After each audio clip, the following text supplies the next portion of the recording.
আসসালামু আলাইকুম ওয়া রাহমাতুল্লাহ। বন্ধুরা, আবারও এসেছি তোমাদের জন্য ওই সাধারণ গণিতের ৮ম নম্বর অধ্যায়ের উপপাদ্য সংক্রান্ত তথ্য তোমাদের সামনে তুলে ধরব। এর আগে তোমরা নিশ্চয় দেখেছ অথবা ভিডিওটি তুমি দেখে নিয়েছো যে উপপাদ্য 18, 19 এবং 20 নম্বর উপপাদ্যের আলোকে আমি বলেছিলাম এটা খুব গুরুত্বপূর্ণ একটা উপপাদ্য, যেখানে বলা ছিল কেন্দ্রস্থ কোণ বৃত্তস্থ কোণে দ্বিগুণ। সুতরাং আমরা ওই উপপাদ্য কেন্দ্র করে পরবর্তীতে আরও অন্যান্য উপপাদ্যগুলো প্রমাণ করব। এই জন্য তোমাদেরকে সুন্দরভাবে ওটাকে দেখতে হবে, বা ইতিমধ্যে তোমার মনে হয় দেখে নিয়েছ। এখন আমরা সরাসরি চলে যাচ্ছি 22 নম্বর উপপাদ্যে। 22 নম্বর উপপাদ্যে বলা ছিল যে অর্ধবৃত্তস্থ কোণ এক সমকোণ। আমরা এটাকে প্রমাণ করবো অর্ধবৃত্তস্থ কোণ এক সমকোণ। এর আগে তোমরা জেনে নিয়েছ যে এর আগের যে ভিডিও আপলোড হয়েছে এখানে আমি বৃত্তস্থ কোণের কথা বলে দেওয়া আছে। অর্থাৎ বৃত্তস্থ কোণ হচ্ছে কোনো একটি চাপের ওপর পরিধির সাথে যে কোণ উৎপন্ন করবে, এটা হবে বৃত্তস্থ কোণ। কিন্তু অর্ধবৃত্তস্থ হলো যে কোনো একটা বৃত্তের অর্ধেকের ওপর যে একটা কোণ হবে, এটা হবে অর্ধবৃত্তস্থ কোণ। আমরা জানি কোনো বৃত্তকে অর্ধেক করতে হলে, কোনো বৃত্তকে যদি আমরা অর্ধেক করতে চাই তাহলে অবশ্যই ব্যাস সম্পর্কের দিকে থাকতে হবে। ব্যাস হবে অর্ধেক করে দেবে ওই বৃত্তকে। সুতরাং আমাদের ও কিন্তু বিশিষ্ট একটি বৃত্ত এবং এবি হলো তার একটা ব্যাস। তার মানে আমরা জানি যে ব্যাসই একমাত্র বৃত্তকে অর্ধেক করতে পারে। আর এখানে যে একটা কোণ সৃষ্টি হবে আমরা দেখাবো এখানে, যে সি নাম দেয়, এই সি কোণটা অর্ধেক বৃত্তের উপর যেহেতু, তাই এটা হলো অর্ধবৃত্তস্থ কোণ। এটা আমার দেখাতে হবে, অর্থাৎ আমার প্রমাণ করতে হবে যে কোণ এ সি বি ইকুয়াল এক সমকোণ। আমরা প্রমাণে যাই, তাহলে আমরা লেখা শুরু করি। যে মনে করি ও কেন্দ্র বিশিষ্ট বৃত্তে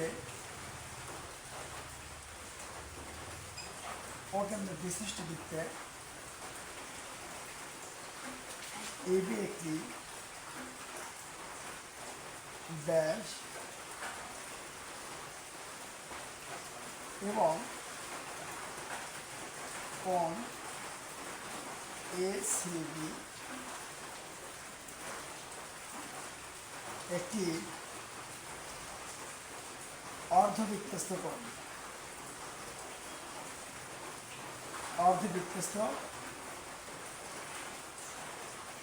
কোণ।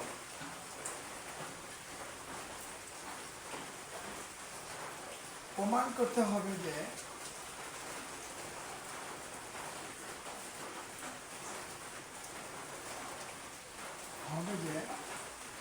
কোণ এসিবি ইকুয়াল এক সমকোণ। এটা প্রমাণ করতে একটু অবশ্যই একটা অঙ্কন লাগবে। সেটা হচ্ছে এ বি যে পাশে সি বিন্দু আছে তার বিপরীত পাশে একটি বিন্দু দিয়ে নেই, অঙ্কনে বলবো আমরা এটা।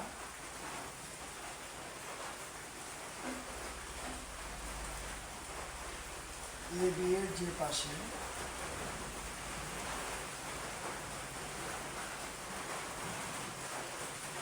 সি বিন্দু রয়েছে,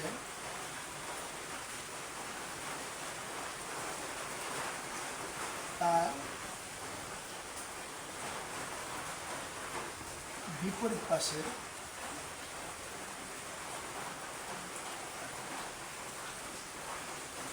একটি বিন্দু দিয়ে, এটা আমি অঙ্কনে বলবো। যেহেতু এটা ওর মধ্যে কোনো অত সাধারণ নির্বাচনের মধ্যে কোনো বলা নেই, তাই এটার নাম অঙ্কন। আমরা যখন প্রমাণ করব তখন আমরা বলবো যে আমরা জানি যে একটা চাপ এ বি চাপের উপর দণ্ডায়মান কেন্দ্রস্থ কোণ এ ও বি এবং বৃত্তস্থ কোণ হচ্ছে এ সি বি। আর কি কেন্দ্রস্থ কোণ এ ও বি আর ভিত্তিস্থ কোণ এ সি বি। আমরা কী বলতে পারি? কেন্দ্রস্থ কোণ এ ও বি আমরা বলবেন একই চাপের ওপর বা একই চাপ এ বি বি এ ওপর দণ্ডায়মান কেন্দ্রস্থ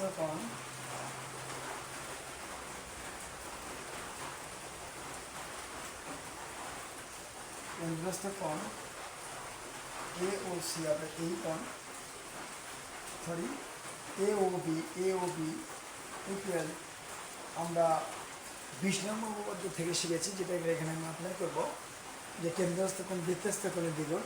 এটা কেন্দ্রস্থ কোণ এবং এই চাপের হলো বৃত্তস্থ কোণ হচ্ছে এসিবি আর টু ইন্টু কোণ এসিবি। আমরা জানি এ ও বি এই কোণটা একটা সরলরেখার উপরে, তাই আমরা এটা জানি এক সরলকোণ। অর্থাৎ এটার সময় আমরা লিখতে পারি এক সরলকোণ। এখন এ সমান কি? এক সরলকোণ সমান ও ইন্টু কোণ এসিবি। আমরা আবারও জানি এক সরলকোণ সমান দুই সমকোণ।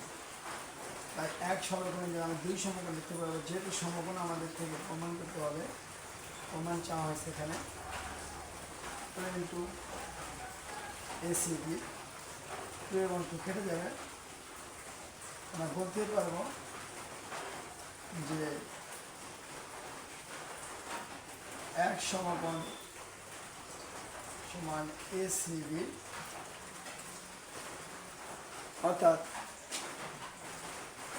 আমরা একটু পরে প্রত্যেকটা উপপাদ্যের শেষে আমরা দেখেছি বা আমি লিখেছি অথেব দিয়ে সাধারণ নির্বাচন আমি আবার লিখতে বলেছি। কেন?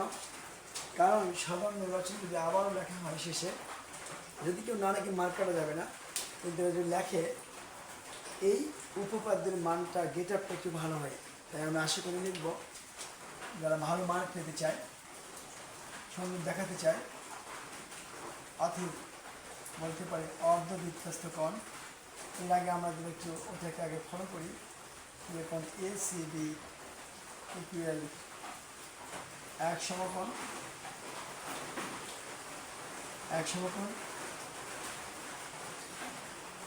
অতএব আমরা বলবো সবার শেষে যে অর্ধবৃত্তস্থ কোণ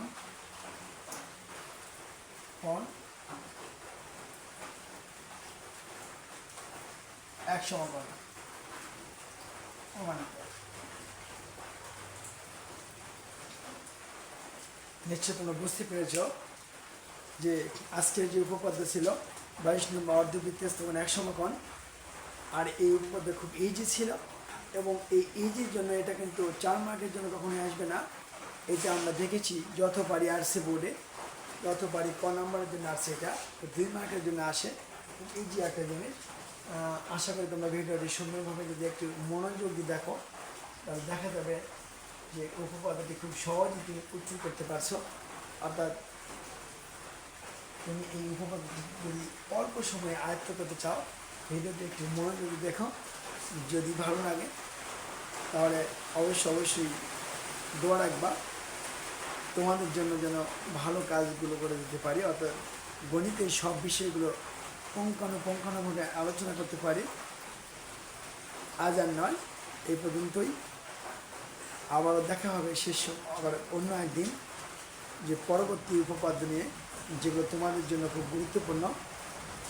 আশা করি ভালো লেগেছে বা ভালো লাগবেই তোমাদের, আশা করছি। ভালো থাকবা। আল্লাহ হাফিজ। আসসালামু আলাইকুম ওয়া রাহমাতুল্লাহ।